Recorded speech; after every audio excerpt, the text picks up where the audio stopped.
Maegovanen Tolkien dili, Imlimbaire Matlin Thalarda. Bienvenue dans un nouvel épisode de Tolkien en bref. Aujourd'hui, nous allons poursuivre mon histoire préférée, celle de Beren et Luthien, avec la rencontre de ces deux protagonistes. Comme ça, à partir du prochain épisode, on pourra rentrer dans le vif de leurs péripéties. Je vous encourage à d'abord regarder la vidéo sur Beren et Barahir, si ce n'est pas déjà fait, car cet épisode est la suite directe de l'histoire. Et pour rappel, nous n'abordons ici que la version principale du récit, car ce dernier a subi beaucoup de changements au cours des années, et nous ferons un épisode spécial pour raconter les autres versions de l'histoire. Vous êtes prêts ? C'est parti !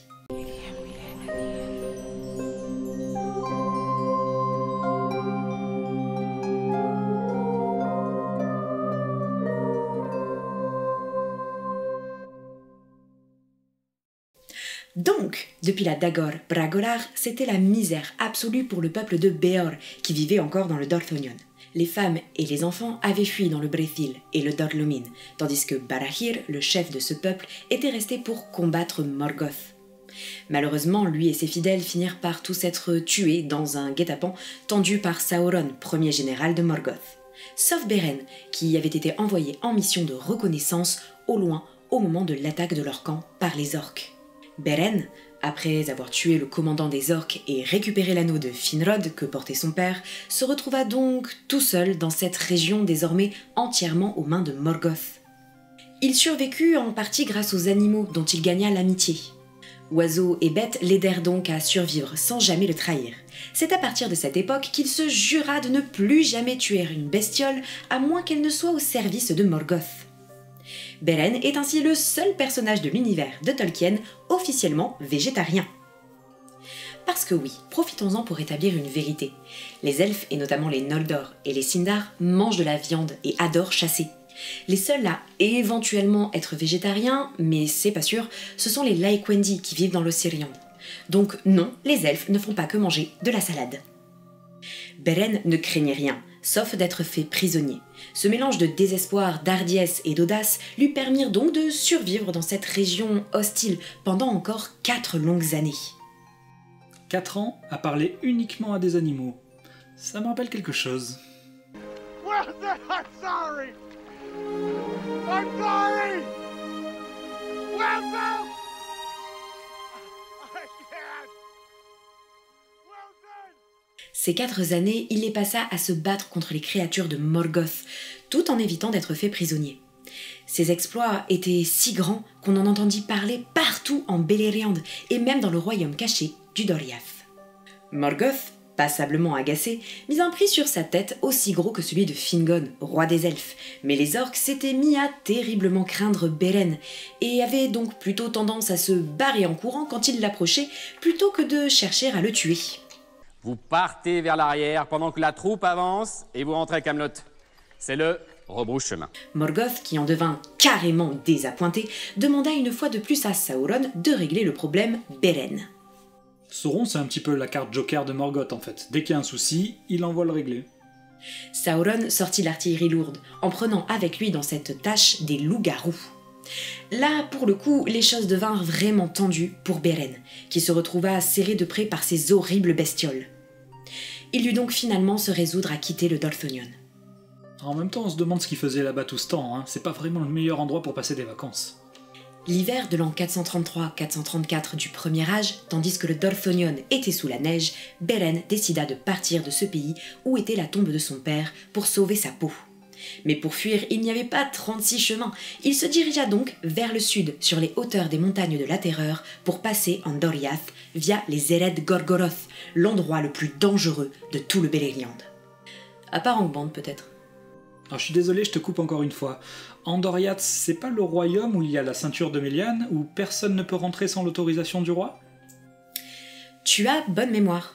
Mais le destin de Beren était au-dessus de tout ça. Perché en haut des montagnes, il vit le Doriath et ressentit comme un appel, une injonction qui lui fit comprendre que son destin était de s'y rendre, et qu'aucune magie ne pourrait jamais l'en empêcher. La descente de ces montagnes et la traversée ensuite de Nan Dungortheb fut l'une des choses les plus terribles et difficiles qu'il n'eut jamais à faire. Car c'était un lieu de folie et d'horreur, où la magie de Melian et les maléfices de Sauron s'entrechoquaient. Là-bas, des ombres plus anciennes encore que la lune prenaient corps. Des araignées, descendantes d'Ungoliant, tissaient des toiles dont nul ne pouvait réchapper. Et des monstres datant des premiers âges de la Terre chassaient leurs proies à l'aide de leurs multiples yeux.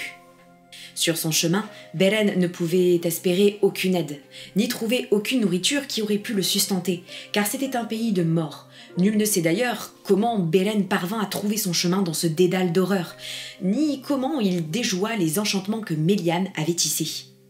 D'ailleurs, il ne parla jamais à personne de ce voyage, de peur que ce qu'il avait vu là-bas ne revienne le hanter.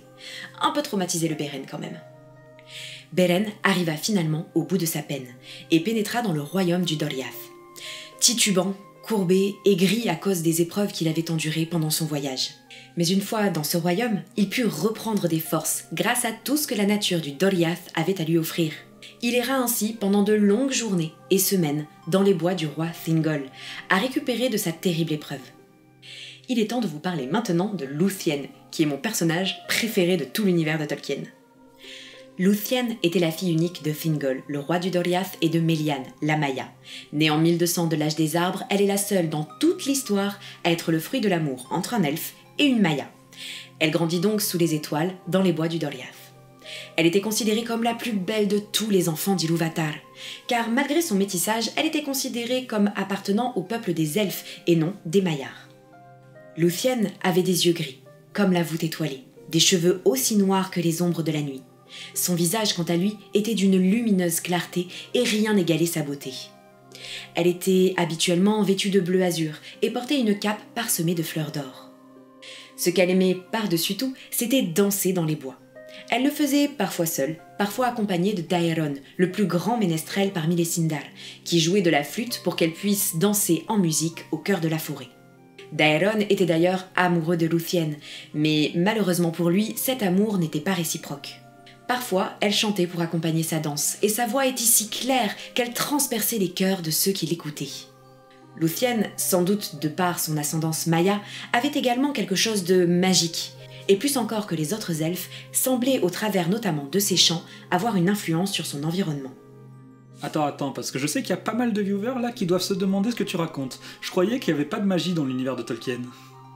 Oui, mais quand je dis magique, c'est justement version Tolkien, c'est-à-dire plus dans l'influence que dans les sortilèges.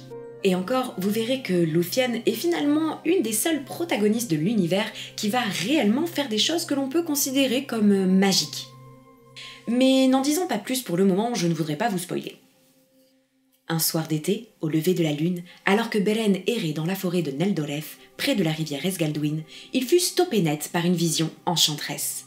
Il venait de tomber sur Luthien qui dansait dans une clairière et fut totalement subjugué par elle. Mais avant même qu'il ait pu faire ou dire quoi que ce soit, elle disparut. Il resta sans voix et n'eut à partir de ce moment-là d'autre but que de retrouver cette femme qu'il avait envoûtée, avançant furtivement dans la forêt et espérant à nouveau tomber sur elle. Comme il ignorait qui elle était, il lui donna un nom, Tinúviel, ce qui voulait dire rossignol ou fille du crépuscule. Souvent, il l'apercevait, furtive silhouette dans la forêt, mais jamais il ne parvenait à se libérer des entraves qui semblaient bloquer ses lèvres depuis leur première rencontre. Ainsi, à chaque fois, Luthien disparaissait, sans qu'il n'ait pu lui adresser la parole. Dans les premiers écrits de cette histoire, il est dit que Luthien avait d'abord été effrayée par cet étranger qui la reluquait, mais que par la suite, elle sentit qu'il n'était pas mauvais et s'amusa presque de ce cache-cache, car elle était curieuse de découvrir qui était cet étranger inconnu qui la cherchait continuellement. Une nuit de fin d'hiver, juste avant l'aube, Luthien dansait sur une colline et se mit à chanter. Par ce chant, Luthien délivra la forêt de l'hiver, dégelant les cours d'eau et faisant jaillir des fleurs là où elle avait posé le pied. Oui, clairement, on est dans de la magie là, je vous l'accorde. La forêt ne fut pas la seule à être délivrée, car à cet instant, Beren sentit que le sort qui l'empêchait de s'adresser à elle était également levé. Il put alors l'appeler par le nom qu'il lui avait donné, Tinúviel. Lorsqu'elle entendit ce nom, elle stoppa net et arrêta de fuir le pauvre Beren, qui, rappelons-le, la cherchait depuis l'été, donc ça fait minimum 6 mois qu'elle dure cette histoire de cache-cache. Beren s'approcha d'elle, et Luthien posa enfin les yeux sur lui. Et tout comme lui, elle fut saisie par le destin qui allait les unir, et tomba éperdument amoureuse de lui, dès cet instant, et ils s'étreignirent. Mais alors que le jour perçait enfin, elle disparut à nouveau, Beren tomba évanoui, de tristesse et de bonheur à la fois, sombrant dans un sommeil profond dont il se réveilla avec une terrible sensation de froid, le cœur vide et esselé. Et alors qu'il était désespéré et n'attendait plus rien, Lúthien revint à lui pour poser sa main dans la sienne, acceptant le destin qui les unissait. Pendant plusieurs mois, elle vint le retrouver secrètement dans la forêt, généralement à la tombée de la nuit. Il marchait dans les bois, elle dansait sous la lumière de la lune pour lui. Ils profitaient du simple bonheur d'être ensemble. Ils étaient heureux, et il est dit qu'aucun autre enfant d'Ilúvatar n'éprouva autant de joie que Beren et Lúthien lors de cette courte période de leur vie. Car vous vous doutez bien que le sort ne va pas les laisser tranquillement vivre leur amour. Enfin bref, j'espère que cet épisode vous a plu et que vous avez hâte de connaître la suite de cette histoire. N'hésitez pas à suivre notre chaîne, à nous laisser des commentaires et à nous poser vos questions si vous en avez. N'oubliez pas que si vous souhaitez nous soutenir, vous pouvez également vous abonner à notre chaîne ou cliquer sur le bouton Merci. On se retrouve très vite pour poursuivre nos aventures en Terre du Milieu. Namarye Tolkien Jiri.